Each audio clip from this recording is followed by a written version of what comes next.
আজকের সপ্তম শ্রেণীর গণিত প্রভার বইয়ের পৃষ্ঠা নম্বর 4-এ কোষে দেখি 1.1 সমস্ত অঙ্কগুলি সমাধান করব। সুতরাং ভিডিওটির প্রথম থেকে শেষ পর্যন্ত দেখো। যারা এখনও পর্যন্ত আমার চ্যানেলটিকে সাবস্ক্রাইব করোনি তারা অবশ্যই চ্যানেলটিকে সাবস্ক্রাইব করো, পাশে থাকা বেল আইকনটি অল করে রাখো যাতে পরবর্তী ভিডিওগুলো তোমরা খুব সহজে পেয়ে যেতে পারো। যারা চ্যানেলটিকে সাবস্ক্রাইব করেছো তাদেরকে অসংখ্য ধন্যবাদ। যারা চ্যানেলটিকে সাবস্ক্রাইব করোনি এখনও তারা অবশ্যই চ্যানেলটিকে সাবস্ক্রাইব করো। চলো তাহলে আজকে আমরা আলোচনা করব কোষে দেখি 1.1 এর প্রথম কোশ্চেন। প্রথম কোশ্চেনটি কী বলেছে দেখো, বলা হয়েছে সিতারা বেগমের ফলের দোকানে 60টি পেয়ারা ছিল। তিনি তার মোট পেয়ারার 1/4 বিক্রি করলেন। তার কাছে আর কতগুলো পেয়ারা পড়ে রইল হিসাব করি। চলো তাহলে আজকে আমরা কোন অঙ্কগুলো সমাধান করব। তাহলে আজকে আমরা সমাধান করব কোষে দেখি 1.1 এর পেজ নম্বর 4 মানে পেজ নম্বর 4 নম্বর পেজে কোষে দেখি 1.1 এর অঙ্কগুলি সমাধান দেখব। প্রথম কোশ্চেনটি কি বলা হয়েছে? প্রথম কোশ্চেনে বলা হয়েছিল যে সীতারাম বেগমের ফলের দোকানে 60টি পেয়ারা ছিল। তার মানে সীতারাম বেগমের মোট পেয়ারা সংখ্যা কটি ছিল? 60টি। তাহলে লিখব তার মোট পেয়ারা সংখ্যা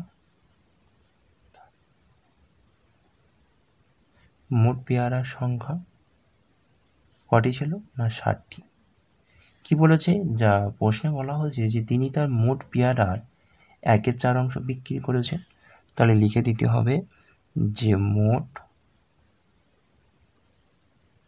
পেয়ারার 1/4 বিক্রি করেছেন। অর্থাৎ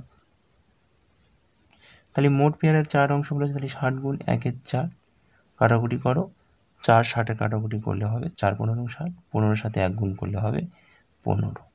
তার মানে তিনি বিক্রি করেছেন কটি? 15টি। তাহলে নিশ্চয়ই এখনও পেয়ারা রয়েছে। তাহলে মোট পেয়ারা থেকে যদি 15টি পেয়ারা বিক্রি হয়ে যায় তাহলে এখন পেয়ারা কত রয়েছে? তাহলে লিখব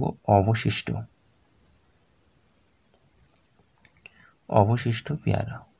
তাহলে মোট পেয়ারা থেকে আমার 15টি পেয়ারা বিক্রি হয়েছে, তাহলে দিতে হবে 60 বিয়োগ 15 সমান 45টি।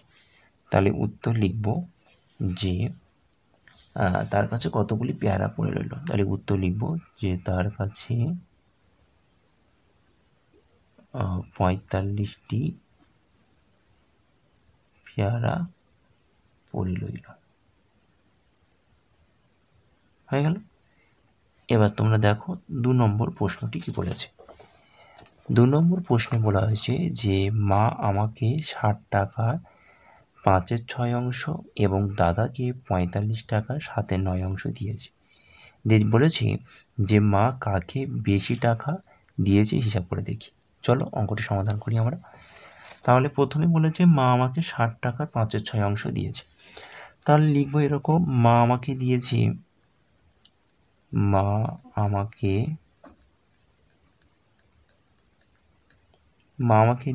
কত টাকার? না 60 টাকার 5/6।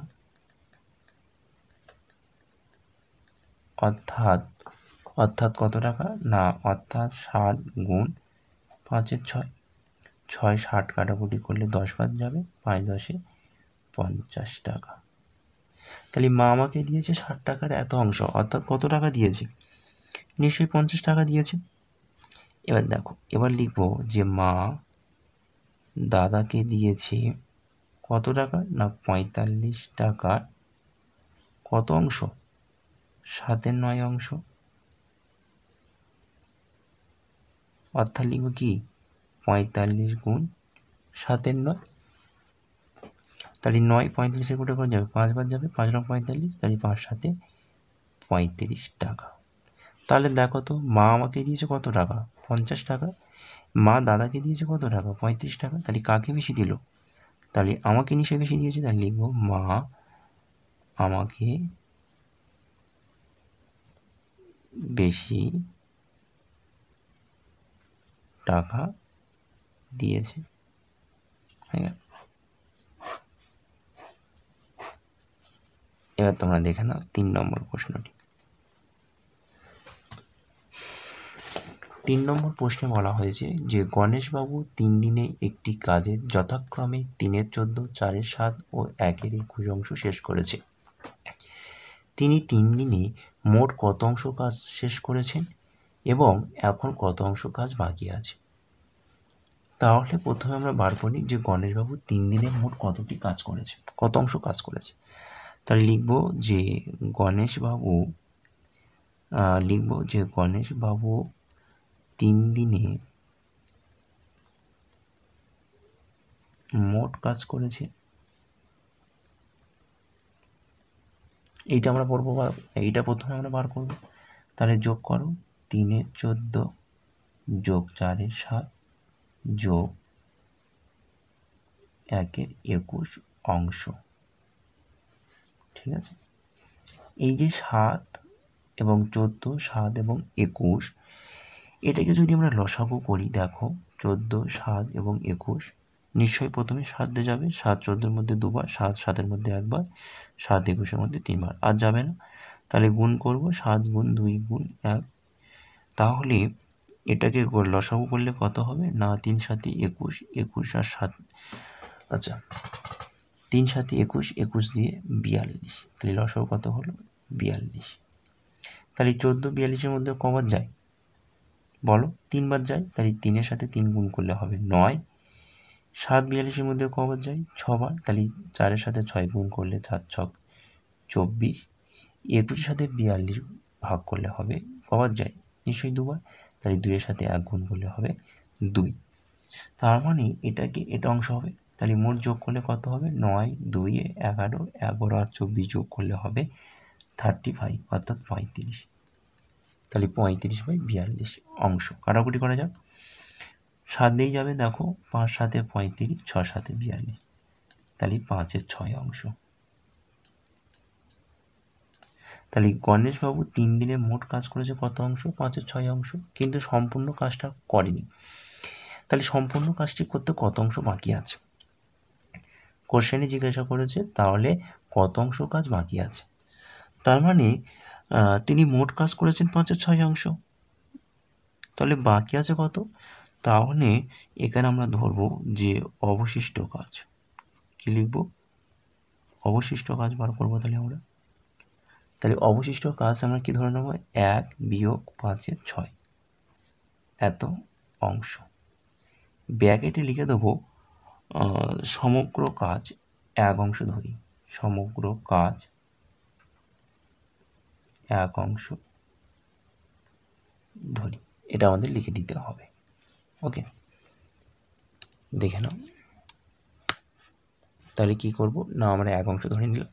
তাহলে এবার ক্যালকুলেশন করা যাক। তাহলে 1 আর 1-এর নিচে 1 রয়েছে, 1 আর 6 লসাগু করলে 6 হবে। 1 6-এর মধ্যে 6 বার যাবে 6, 6 6-এর মধ্যে 1 বার যাবে, তাহলে 5 1 5, 6 থেকে 5 বাদ দিলে 1, তাহলে 1-এর 6 অংশ। তাহলে অবশিষ্ট কাজ কত ছিল, 1-এর 6 অংশ। তাহলে এখানে দুটো উত্তর লিখব। তোমরা প্রথম উত্তরটা এইভাবে লিখবে যে গণেশবাবু তিনি 3 দিনে মোট কত কাজ করেছেন। তাহলে লিখব যে তিনি 3 দিনে মোট 5-এর 6 অংশ কাজ শেষ করেছেন। আরেকটা উত্তর হবে এখনও কত অংশ কাজ বাকি আছে। তাহলে লিখব এখন ও 1-এর 6 অংশ কাজ বাকি আছে। আমরা দেখো 4-এর দাগে প্রশ্নে বলা হয়েছে যে একটি বাঁশের দৈর্ঘ্য 1-এর 3 অংশ লাল রং এবং 1-এর 5 অংশ সবুজ রং এবং বাকি 14 মিটার হলুদ রং দিয়েছি, তাহলে বাঁশটি কত মিটার লম্বা হিসাব করি। অঙ্কটা খুব সহজ, তোমরা দেখে নাও কীভাবে তোমরা লিখবে বা করবে। তাহলে প্রথমে আমার বলা হয়েছে যে বাঁশটির দৈর্ঘ্য এত অংশ লাল রং, অর্থাৎ 1-এর 3 অংশ লাল রং এবং 1-এর 5 অংশ সবুজ রং করেছে এবং বাঁশটি 14 মিটার লম্বা মানে 14 মিটারে হলুদ রং দিয়েছি, তাহলে বাঁশটি কত মিটার লম্বা, এটা আমার কোশ্চেনে জিজ্ঞাসা করেছে। তাহলে প্রথমে আমরা লিখব যে বাঁশটি লাল এবং সবুজ রং মিলিয়ে মোট রং করেছে, তাহলে লিখব যে বাঁশটির মোট রং করা হয়েছে কত। আচ্ছা, প্রথমে এরকম লেখো যে বাঁশটি লাল ও সবুজ, বলছে লাল ও সবুজ মিলিয়ে, একটু রং লিখে দাও, তাহলে বাঁশটির লাল ও সবুজ রং মিলিয়ে মোট রং করা হয়েছে, মোট রং করা হয়েছে বলে কি করবো, দুটো যোগ করব, তাহলে 1-এর 3 যোগ 1-এর 5, এত অংশ, তাই তো। 3 আর 5-এর লসাগু করলে নিশ্চয়ই 15 হবে, 3 15-এর মধ্যে 5 বার যায়, তাহলে 5-এর সাথে 1 গুণ করলে 5 হবে, আর 5 15-এর মধ্যে 3 বার যাবে, 3-এর সাথে 1 গুণ করলে 3 হবে, তাহলে 5-এর সাথে 3 যোগ করলে হবে 8-এর 15 অংশ। তাহলে এই বাঁশটির লাল রং এবং সবুজ রং মিলিয়ে মোট রং করা হয়েছে কত, 8-এর 15 অংশ। তাহলে এবার আমরা লিখব যে বাঁশটির বাকি অংশ বার করব, তাহলে বাঁশটি বাকি অংশ বার করব, তাহলে বাঁশটির বাকি অংশ কত হবে, বাঁশটির বাকি এত অংশ, তাহলে বাঁশটির বাকি অংশ হচ্ছে 1 বিয়োগ 8-এর 15, এত অংশ। এখানে লিখে দেবো সমগ্র বাঁশ 1 অংশ ধরিয়া, তাহলে লিখে দেবো যে সমগ্র বাঁশ 1 অংশ ধরিয়া, এটা আমরা লিখে দিলাম। তাহলে এটা ক্যালকুলেশন করো, 15 লসাগু হবে, 1 15-এর মধ্যে 15 হবে, 15 15-এর মধ্যে 1 বাদ যায়, তাহলে 8 1 8, 15 থেকে 8 বাদ দিলে হবে 7, 7-এর 15 অংশ। তাহলে বাঁশটির বাকি অংশ কত অংশ পড়ে আছে, তাহলে বাঁশটির বাকি অংশ 7-এর 15 অংশ বাকি আছে। এবার দেখো প্রশ্নে কি বলেছে যে, অর্থাৎ তাই লিখবো প্রশ্নানুসারে, প্রশ্নে বলা হয়েছে যে বাকি যে 14 মিটার হলুদ রং দিয়েছি, তার মানে প্রশ্নানুসারে বলতে পারি যে বাকি অংশটা কত, 7-এর 15 অংশ, তাহলে 7-এর 15 অংশ আমরা কত মিটার রং হলুদ রং দিয়েছিলাম, 14 মিটারে, তাহলে 1 অংশ বার করব, তাহলে 1 অংশ বার করলে কী হবে, ভাগ হয়ে যাবে, 14/7-এর 15 এটা হবে। তাহলে এর ক্যালকুলেশন করা, তাহলে 14 গুণ 15 7 হবে, উল্টে যাবে, 7 14-এর মধ্যে 2 বার যাবে, 15-এর সাথে 2 গুণ করলে হবে 30 মিটার। তাহলে উত্তর লিখব বাঁশটি কত মিটার লম্বা ছিল, তাহলে লিখব বাঁশটি 30 মিটার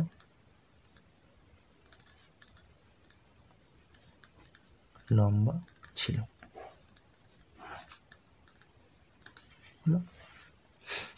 এবার তোমরা দেখে নাও 5-এর দাগে।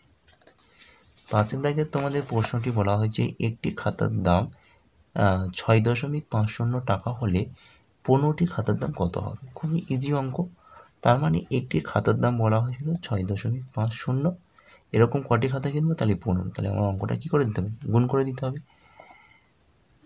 তাহলে এটা গুণ করো তোমরা, তাহলে 6.50 ইন্টু যে 15, তাহলে এই টাকাটা গুণ করলে হবে 97.50 টাকা।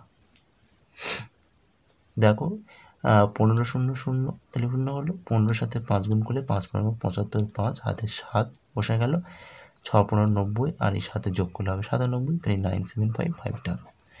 তাহলে উত্তরটা লিখে দেবে 15টি খাতার দাম 97.50 টাকা।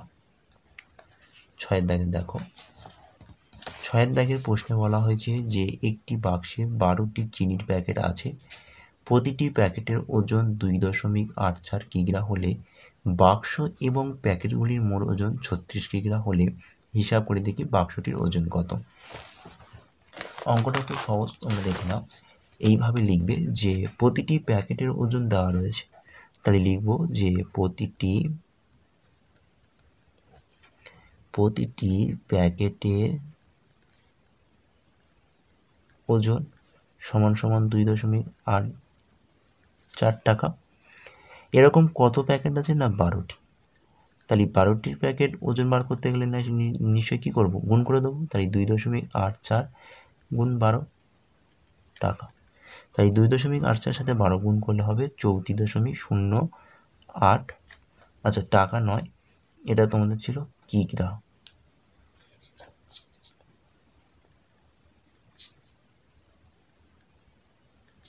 তাহলে দেখো বলছে প্রতিটি প্যাকেট ওজন ছিল 2.84 কিগ্রা হলে তাহলে 12টি প্যাকেটের ওজন কত কিগ্রা হবে? তাহলে 2.84 গুণ 12 সমান সমান 34.08 কিগ্রা হবে। হবে তো? তার মানে এটি কি হলো না, এটি হচ্ছে প্রতিটি প্যাকেটের ওজন যদি এতে দেওয়া থাকে তাহলে 12টির প্যাকেটের ওজন আমরা পেয়ে গেছি। তাহলে 12টির প্যাকেটের ওজন হচ্ছে কত না 34.08 কিগ্রা। আর তোমাদের পাঠ্য বই একটি তোমাদের পাঠ্য বইয়ে দেওয়া রয়েছে, কী দেওয়া রয়েছে না বলেছে বাক্স এবং প্যাকেটগুলির মোট ওজন 36 কিগ্রা। তার মানে এখান থেকে তোমরা কীভাবে বার করবে? তাহলে বাক্সটির ওজন বার করবে কীভাবে, তাই তো? কোশ্চেন হচ্ছে বাক্সটির ওজন বার করব কীভাবে। তাই লিখব যে বাক্সটির ওজন কি জানি, তাহলে বাক্সটির যে বাক্স এবং প্যাকেটগুলির মোট ওজন কত ছিল? 36 কিগ্রা ছিল। সেখান থেকে যদি আমরা বাক্সটির ওজন শুধু বাদ দিই তাহলে আমরা যদি আমরা সেই প্যাকেটগুলির ওজন বাদ দিই তাহলে বাক্সটির ওজন পেয়ে যাব। তাহলে প্যাকেটগুলির ওজন কত হয়েছিল? 34.08 কিগ্রা। এটাকে তোমরা ক্যালকুলেশন করবে, করে দেখবে এটাকে পাবে তোমরা 1.92 কিগ্রা। তাহলে বাক্সটির ওজন কত দাঁড়ালো? 1.92 কিগ্রা। তাহলে উত্তর লিখবে বাক্সটির ওজন কত হবে। তাহলে হিসাব করে দেখি, বাক্সটি